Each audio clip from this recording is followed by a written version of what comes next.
Usted estuvo en París, ¿verdad? Usted no fue a Guatemala. Daniel Rodolfo, no más mentiras.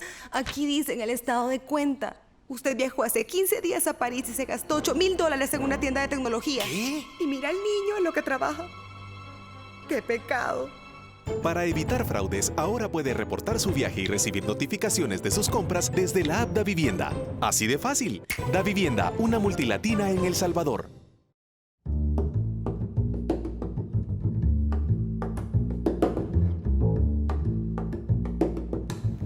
Hola, buenas noches, bienvenidos a un nuevo episodio de Foco. Soy Karen Fernández y estoy en compañía de estos dos caballeros, Saúl Hernández y Alberto Arene.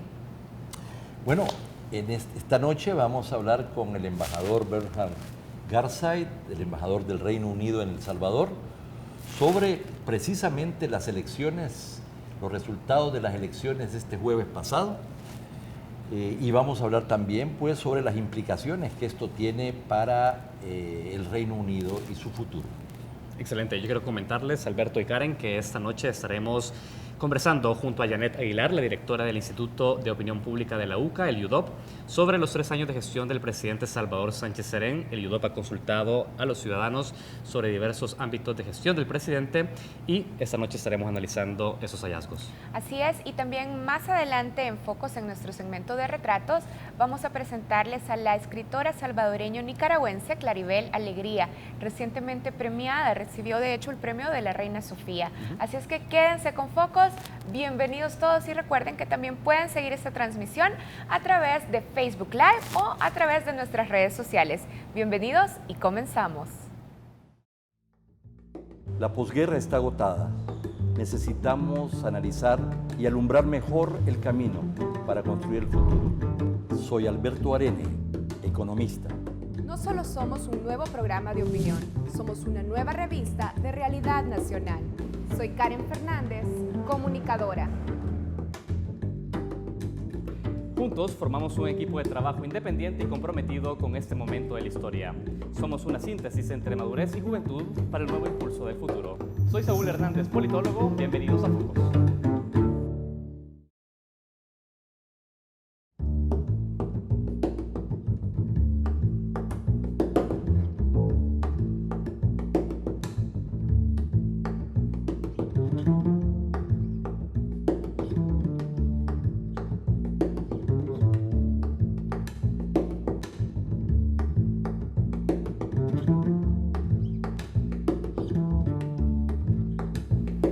Muy buenas noches, amigos televidentes. Esta noche vamos a hablar del Reino Unido después del Brexit y de las elecciones de esta semana, con el embajador del Reino Unido en El Salvador, el señor Bernhard Garzai, a quien le damos una cordial bienvenida. Buenas noches, embajador. Buenas noches, Alberto. Muchísimas gracias por la invitación. Buenas noches a todos.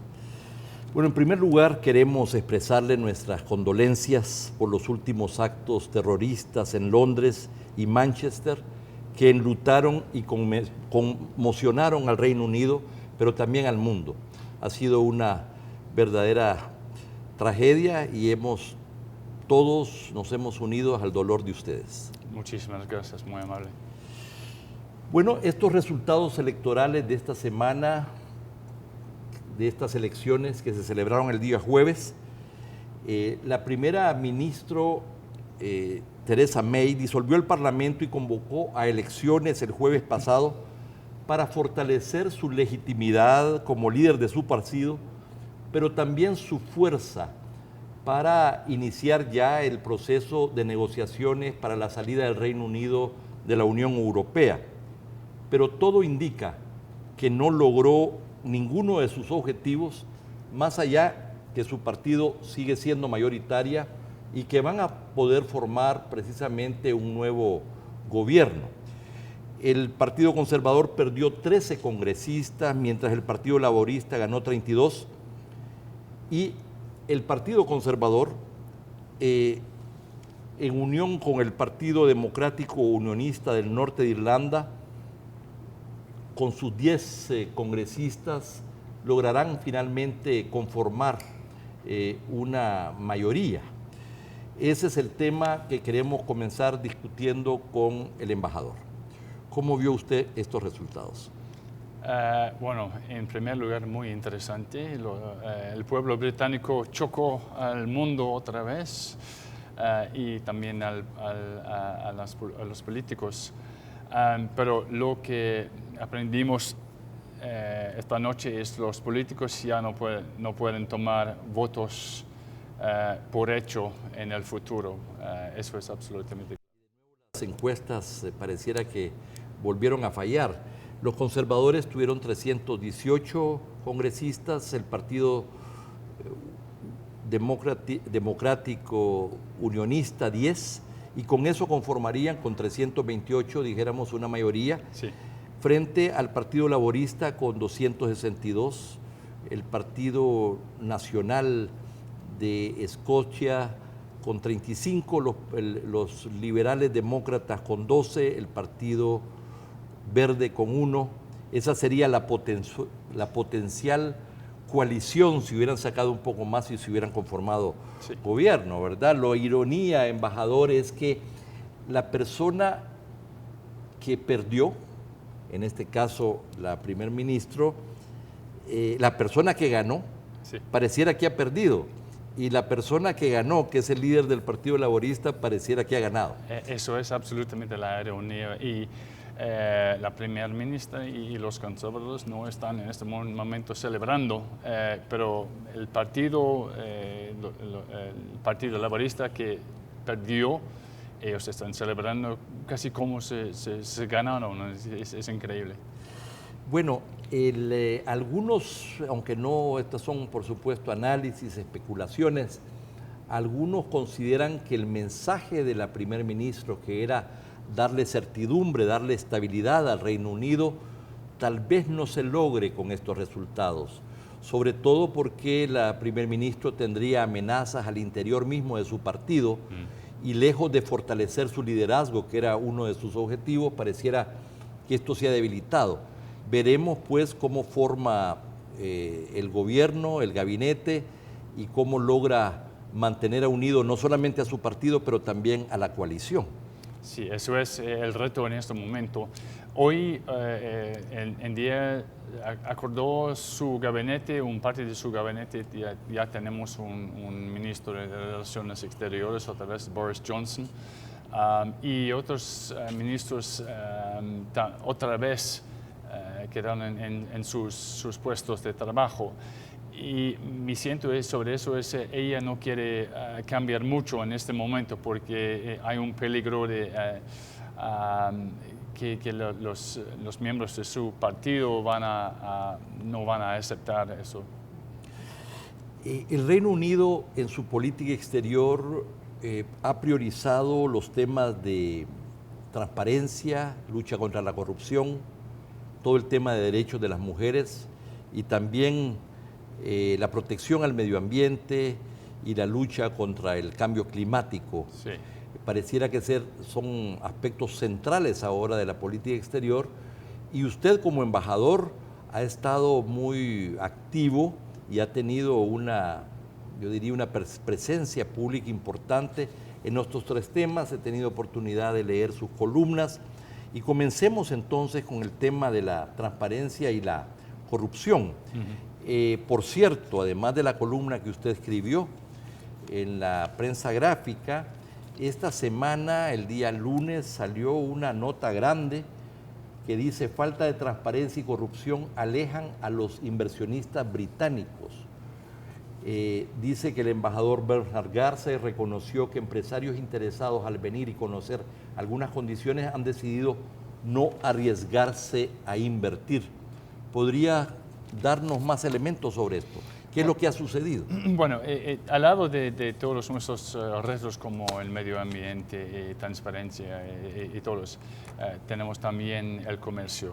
Es algo que es fundamental para nosotros para fomentar y incrementar las relaciones entre, en este ejemplo, El Salvador y el Reino Unido.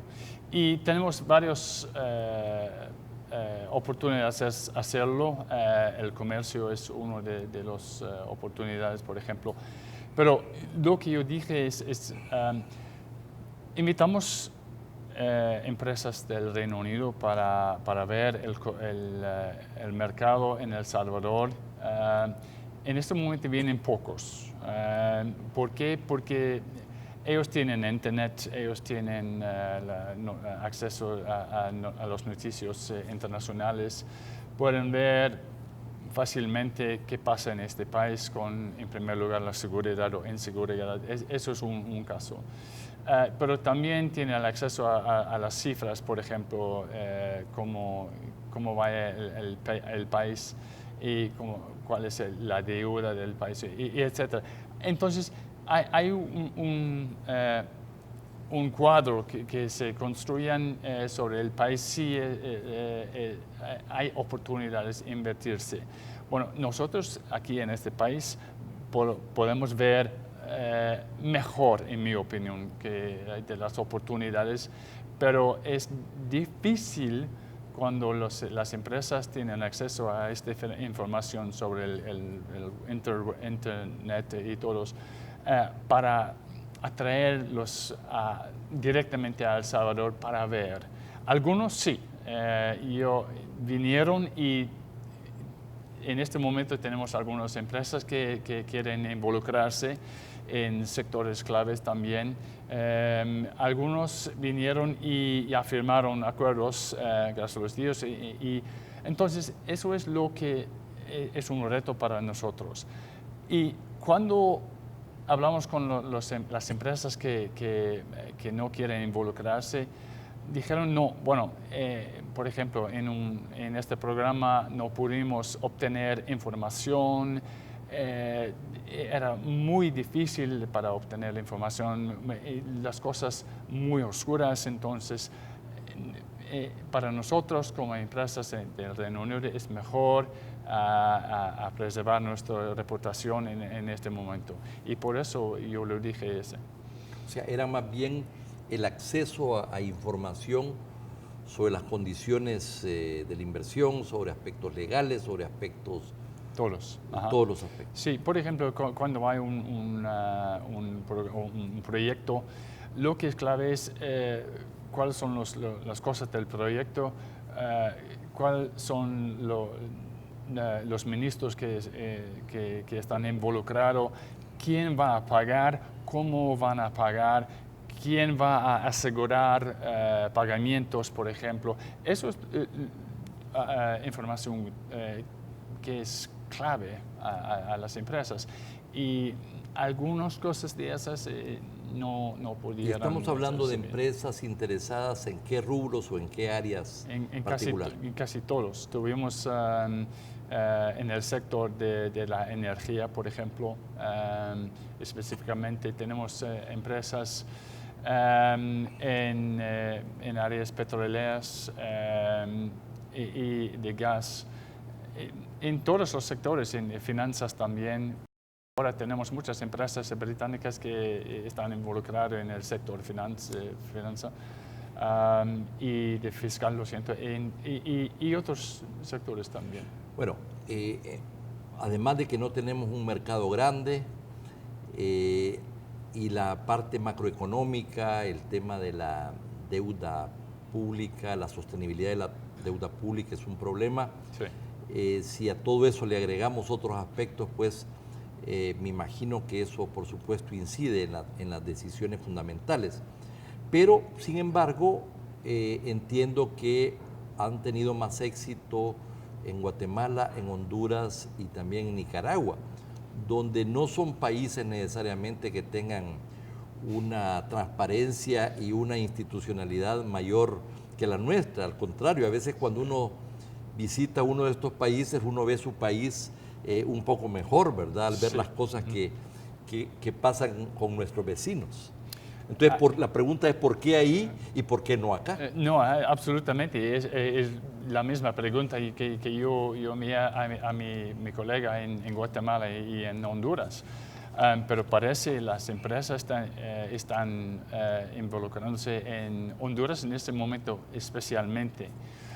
Yo no sé, y eso es algo que queremos investigar un poquito más. En julio voy a Londres también con mis colegas del Triángulo del Norte Precisamente por eso, para investigar un poquito más, porque las empresas están más listas a involucrarse en, por ejemplo, Honduras y no en El Salvador. Usted dice aquí en su artículo que la corrupción es enemigo del comercio. Y en algunos sectores de la población a veces la gente dice, bueno, yo de la democracia, de la transparencia y de la institucionalidad no como, de eso no como, pero pareciera que cuando eso hace falta en este siglo XXI, como que eso afecta las decisiones de inversión, de comercio, de intercambio y por lo tanto de creación de empleos y de oportunidades. Explíquenos cómo usted lo ve y cuál es esta relación entre transparencia y lucha contra la corrupción y oportunidades económicas para la gente. Bueno, la relación en primer lugar es cuando no hay transparencia, hay oportunidades para la corrupción. Eso es algo que es clave. Si es en el sector público o el sector privado, igual, la corrupción es la corrupción. Y no quisiera decir que hay más en este sector que el otro, no. Porque se encuentran en ambos lugares y eso es clave. La transparencia es absolutamente algo que promovemos como el Reino Unido para fomentar más el comercio. Información a la gente, un gobierno abierto que da la información a la gente, por ejemplo, en mi opinión es un gobierno eficaz y también strong, fuerte. Cuando la gente, si es un gobierno o una empresa, por ejemplo, que esconde la información, especialmente de sus shareholders, de sus accionistas, eso es algo que es muy malo y lo vimos, bueno, ahora podemos ver alrededor del mundo empresas que lo hicieron con algunas partes del gobierno también. Entonces, la corrupción crece más corrupción. O sea que hay un aspecto interno ciertamente en los países porque esto afecta, bueno, hay escándalos, hay procesos judiciales, hay cárceles, todo esto afecta la actividad económica, tiene efectos, por supuesto, en empresas, pero también tiene efecto en inversionistas nacionales y particularmente en extranjeros que deciden que mejor hay que buscar otras posibilidades en otros lugares. Vamos a seguir conversando con el embajador cuando regresemos de este corte comercial. No nos cambien.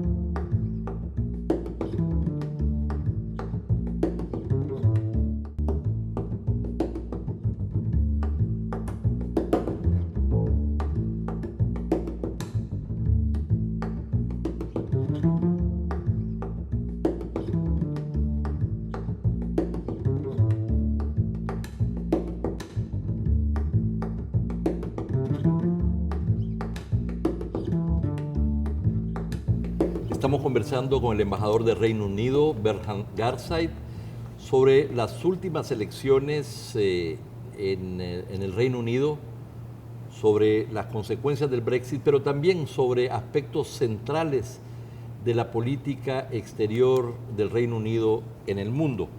Embajador, usted también ha sido bastante... ha expresado sus opiniones de manera muy enfáticas sobre el tema de los derechos de las mujeres. De hecho, escribió una columna en el Día de las Mujeres con un título original, La mitad del mundo son mujeres, ¡hurra! Bueno. Eso es yeah en inglés. Bueno, yeah, hooray, sí, eso es. Bueno, son más tal vez de la mitad, un poquito más, ciertamente en El Salvador son más. Donde usted precisamente hace referencia a la resolución 1325 de Naciones Unidas, que habla de la participación igualitaria y plena de las mujeres en las elecciones y en los procesos de paz. Usted destaca los avances de El Salvador, pero afirma que todavía hay un largo camino por recorrer. ¿A qué se refiere cuando habla de este largo camino? ¿Cómo ve usted El Salvador en términos de los progresos que hemos hecho respecto a los derechos de las mujeres? Bueno, en primer lugar quisiera decir que aquí en este país hay muchas avanzas. Este país es mucho más avanzado que en otros lugares del mundo sobre el tema de los derechos de las mujeres. Pero personalmente, en mi opinión, tenemos que tocar un poquito más los temas incómodos, temas por ejemplo, de la salud sexual, incómodos y sensibles en este país, pero lo siento, en mi opinión tenemos que balancear un poquito más los derechos. ¿Pero a qué se refiere? ¿Se refiere a los temas de educación sexual y reproductiva en las escuelas, en la sociedad? ¿A qué se refiere en particular? Bueno, la educación sexual es algo que es fundamental no solamente para las mujeres, para los hombres también, porque tenemos que tomar en cuenta nuestras responsabilidades también como hombres. Pero sí, claro, en el sector de la salud sexual, eso es algo que a mí impactó mucho, que falta más en El Salvador. Pero se refiere en particular a los temas a la ley de penalización del aborto, sí, que en estos momentos, por cierto, se está discutiendo a ese aspecto, si puede haber una flexibilización o si puede haber una derogación de la ley, sobre todo en aquellos casos más difíciles. No, directamente la ley del aborto, en mi opinión, es algo que es injusto. Hay doble estándares en muchos temas sobre ese. Entonces, yo quisiera que El Salvador toque este tema un poquito más, bueno, mucho más, con ojos abiertos, para ver qué pasa en algunos lugares de este país, no solamente, como se dicen, do as I say, not as I do, haga lo que he dicho, no que yo hago. Eso es importante. Las mujeres, fundamentalmente, las mujeres del sector pobre tienen una lucha en ese sentido. Cuando tienen un aborto, quizás hay problemas con su salud, con su embarazo, pero las consecuencias son graves. Así es, estamos hablando de aquellos casos donde ha habido incestos a veces y violaciones, o también donde está en riesgo la salud de la madre, y también en aquellos casos de malformaciones, ¿verdad? Sí. Del no nacido, que implican una mirada diferente. Yo sé que en Europa esto no, las leyes que permiten, que impiden el aborto están abolidas y que tienen una concepción diferente. Además, es un tema donde la política y la religión pareciera que no entran, sino que son consideraciones basadas mucho en el derecho internacional. Sí, claro, y eso es algo que yo quisiera que los políticos van a regresar a ese tema con cabezas claras, con ojos, como yo dije, abiertos, y debatir sobre ese tema que afecta mucho de las mujeres de este país. Soy totalmente de acuerdo, es un tema muy, muy, muy sensible. Hay gente que dicen inmediatamente, yo personalmente soy contra la vida. No soy contra la vida, soy pro vida también, pero hay circunstancias donde tenemos que tomar en cuenta también la vida de la mujer.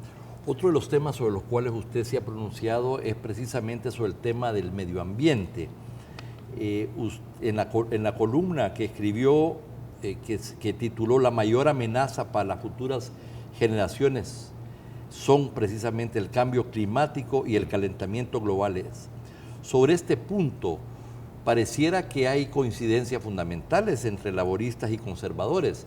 Sobre eso no pareciera que hay las rupturas que hay sobre otros temas. No, el movimiento sobre el tema de medio ambiente en el Reino Unido creció mucho en los años pasados, hace 10 años, vamos a decir. Yo personalmente tuvimos inundaciones en nuestra casa en el Reino Unido, afuera de Londres, en el año de 2013 y 2014, a causa de la lluvia y inundaciones de los ríos y todos.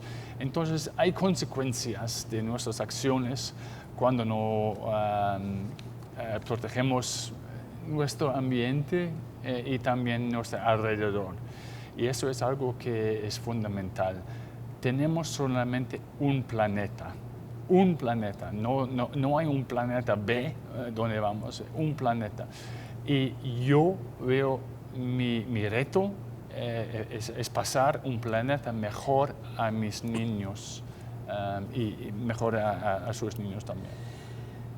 Si tengo que pensar en quién es el aliado más importante de los Estados Unidos en el mundo, tengo que pensar en el Reino Unido.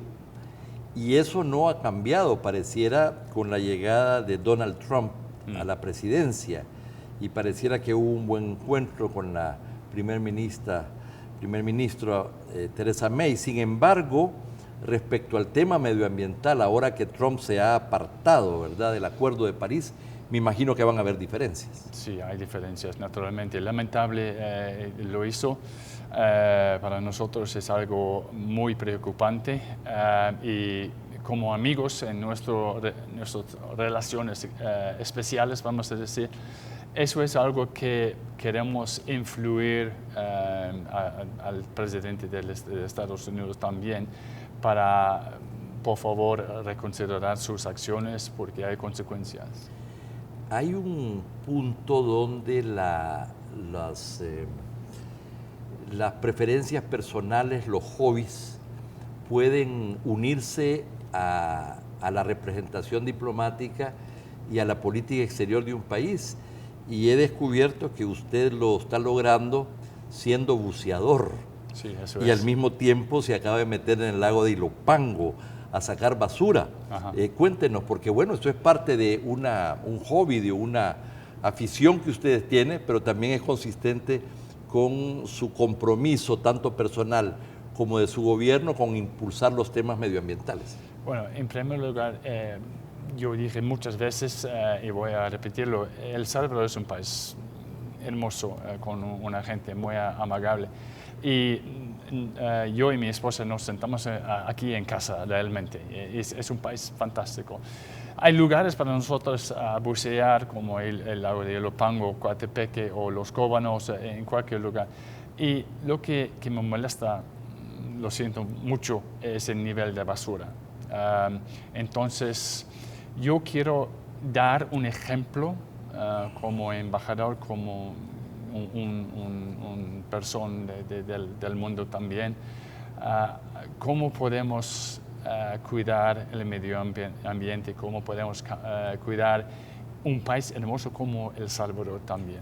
Y a propósito de limpiar El Salvador de basura y particularmente los lagos, ¿cómo le fue metiéndose en la profundidad del lago de Ilopango? ¿Qué encontró? ¿Encontró mucha basura?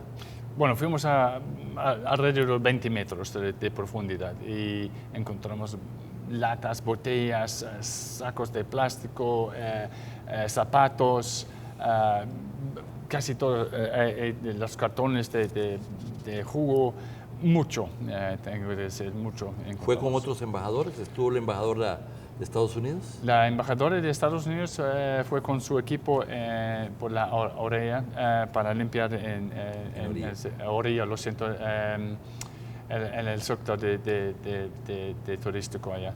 ¿Y en Coatepeque se ha metido también?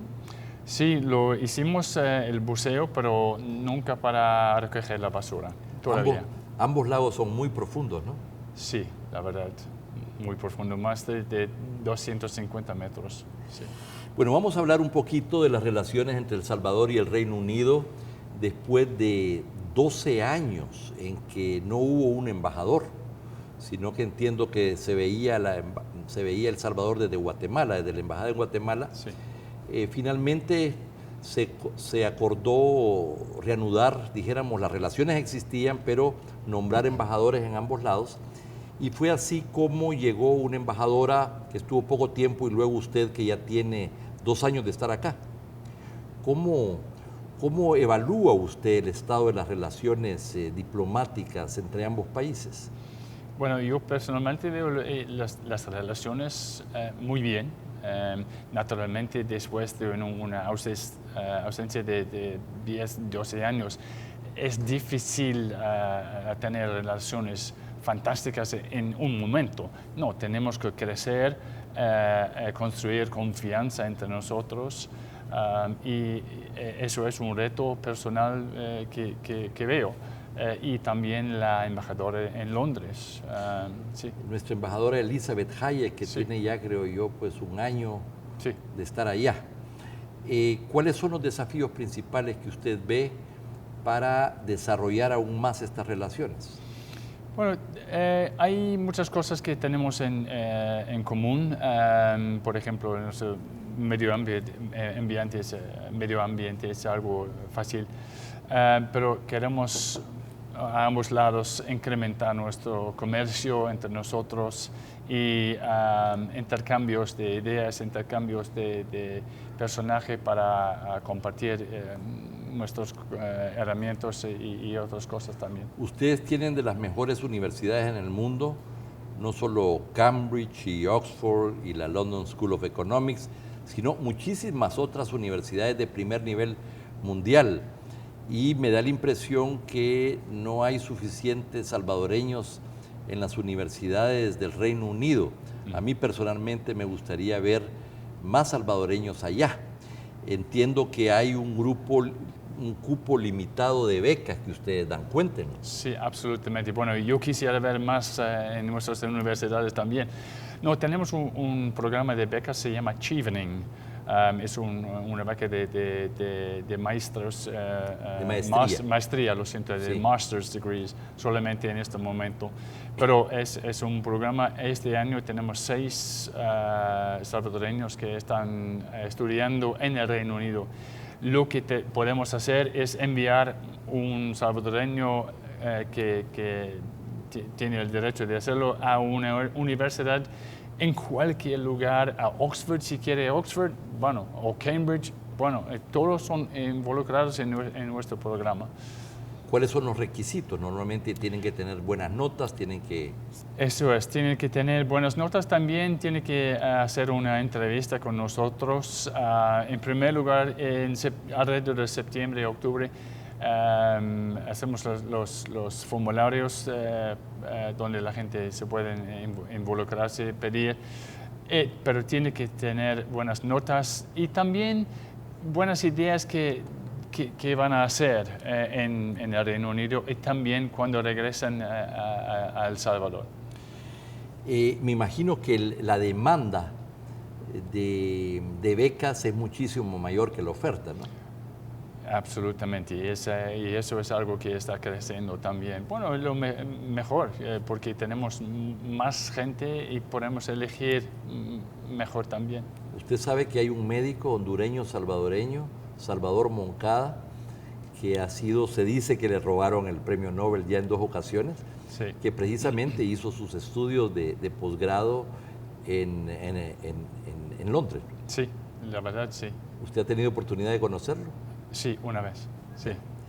Bueno, embajador, ha sido un gran gusto tenerlo en este programa de Focos. Espero que nos visite en el futuro. Quiero agradecerle y desearle a su país y ciertamente al gobierno buena suerte y ojalá que haya estabilidad porque los números y los balances de esta elección no son tan prometedores en ese sentido. Bueno, gracias Alberto por sus comentarios y también por esta invitación. Sí, tenemos que ver qué pasa en el futuro, pero algo que es cierto es la política nunca es cierto en el Reino Unido. Y vamos a ver si, dependiendo de si este gobierno logra estabilizarse, si no habrían de nuevo otro referéndum sobre Europa en el futuro. Eso está por verse. Sí. Así que la política efectivamente cambia. Muchísimas gracias. Gracias por y ha sido un gusto tenerlo. Buenas noches a todos. Amigos Gracias. televidentes, muchas gracias por su atención y estén pendientes que ya viene Prisma. Buenas noches.